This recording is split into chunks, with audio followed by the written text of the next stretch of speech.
Hi, I'm Pip Waller and this is Being Human, where I talk about various aspects of being a human being with a body, living in a body, with emotions, with a mind, and with that quite difficult to define but mysterious aspect which we could call spirit. So today I'm going to continue my series about stress and nervous system stress, and now we're going to talk about cortisol. So where does that come in?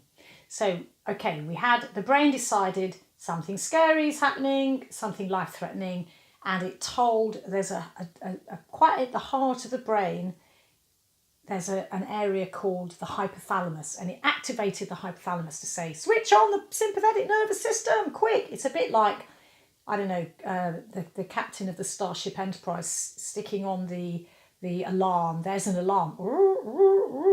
Something's happening, and it happens all over the body, every room in the ship has it. In fact, that's probably why it's called the sympathetic supply, because everything comes out in sympathy. It's not just one place, it's all of it. So you can have different levels. You might have a little one, you might have a bigger one, you might have a massive one, red alert, major, and that's probably what we call a panic attack. Anyway, I digress. Back to cortisol. So we had the sympathetic thing. Now, if whatever that problem was, whatever the stress was immediately resolved, I thought it was a saber-toothed tiger, but really it was just my friend Tina coming to see me for a cup of tea. Panic over. Then the sympathetic system can switch off and the parasympathetic can switch back on, and you relax, and that's the end of it. But if there was any kind of stressful situation that actually continued, actually needed something more to happen, wasn't just over in a moment, then you get a second activity happens, which is that the hypothalamus, that's that deep part of the brain, begins to switch on what's called the hypothalamic pituitary adrenal axis.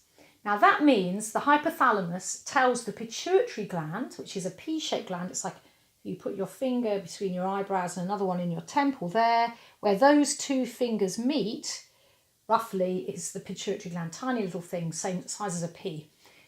The hypothalamus tells the pituitary, release a hormone called ACTH. ACTH, one of the main stress hormones. It stands for adrenocorticotropic hormone. So ACTH gets into the blood from the pituitary, travels around the body in the blood, and when it gets to those little adrenal glands, it goes not to the adrenal medulla, but the adrenal cortex. It tells the cortex to release cortisol into your blood. Cortisol, cortisone, you might have heard the words hydrocortisone. Think of it all as the same thing. We'll just call it cortisol. It's one of the big stress hormones. And what this hormone does, it's got two main actions. One of them is to mobilize all our stored energy sources. So we're running or we're fighting, it's ongoing, it hasn't just finished. We need to have as much glucose as possible in the blood. So we start to release glucose that we had stored in the liver into the blood. We do a thing called gluconeogenesis, which is where we start to make glucose. We break proteins down and make them into glucose. And cortisol does all this, and it also is an anti-inflammatory. It's a natural anti-inflammatory. And what that means, and inflammation, you might think, well, isn't that good? It's an anti-inflammatory. But inflammation is one of the body's healing mechanisms. When you've got an injury, you get inflammation as part of the healing up of that injury. I'll talk more about that another time. So, but if you're running away from something that's life-threatening and you trip and you hurt yourself, you can't just have an inflammation there and heal it. You've just got to keep running, otherwise you might get eaten. So cortisol, it's a great hormone. It's really protective, you could say, when we're under stress. It protects us and it's good. But the problem we've got is that we have too much stress, too much of the time, not enough of the parasympathetic switch on, the rest switch on, and we end up with cortisol, too much of it in our blood, too much of the time, and that has a lot of implications for health. The anti-inflammatory aspect of cortisol also depresses the immune system. So it means our immune system's not working so well, our healing mechanisms aren't working so well. And and another thing it does is cortisol. It makes you put belly fat on.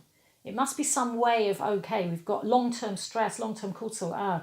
We've got something going on. We must store something. And what we tend to do is we tend to end up with like fatness on the abdomen, and that's not a healthy kind of fat. It's a kind of fat that can cause actually health problems for our organs. So there'll be a lot more about cortisol in some of Being Human's vlogs, but that's enough for now. Thanks for listening. I'm Pip Waller.